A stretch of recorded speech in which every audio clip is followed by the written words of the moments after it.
My tool shed was a simple, unassuming structure tucked away at the back of my garden.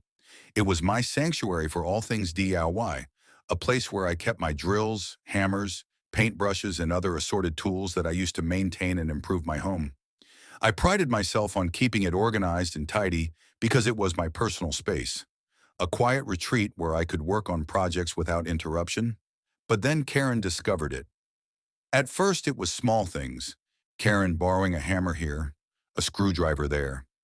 I didn't mind lending tools occasionally, but she never asked. She just waltzed right in, opened the shed door, and helped herself, leaving it messy afterward.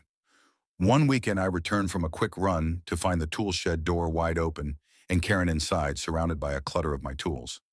"Hey," I said, surprised and a little annoyed. "Did you ask to borrow these?" Karen just shrugged and said, "You never use them anyway, so I figured it's fine."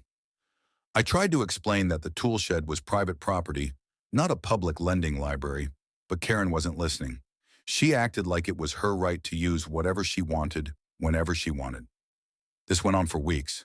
My tools would go missing or be left out, exposed to the elements, and the shed was never locked anymore because Karen would just unlock it when she wanted.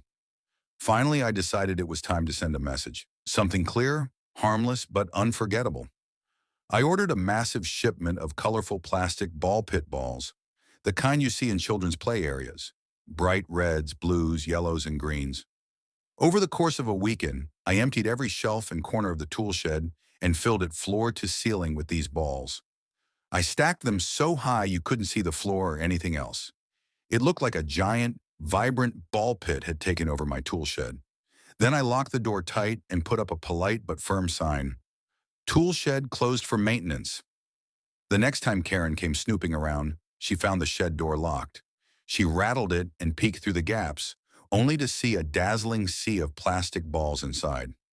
I watched from the kitchen window as her face went from confusion to disbelief. "What is this?" she muttered, tapping the door. I stepped outside and smiled. "That's your new tool shed. Thought you'd appreciate the change of scenery," Karen tried to argue, but I told her nicely, "If you want to use the tools, ask first. Until then, the shed is off limits." Surprisingly, Karen didn't protest further. Maybe the sheer absurdity of the ball pit made her realize how ridiculous she'd been acting. Days later, the ball pit remained untouched inside the tool shed. I kept the real tools safely stored inside the garage, out of her reach. Over time, Karen's visits to the tool shed stopped entirely. She learned boundaries without me having to say a harsh word. The tool shed ball pit became a neighborhood legend, with kids sneaking peeks through the gaps and neighbors chuckling at the colorful prank. Sometimes a little playful creativity teaches lessons better than confrontation. And now my tools stay safe, my shed stays locked, and Karen knows that borrowing means asking first,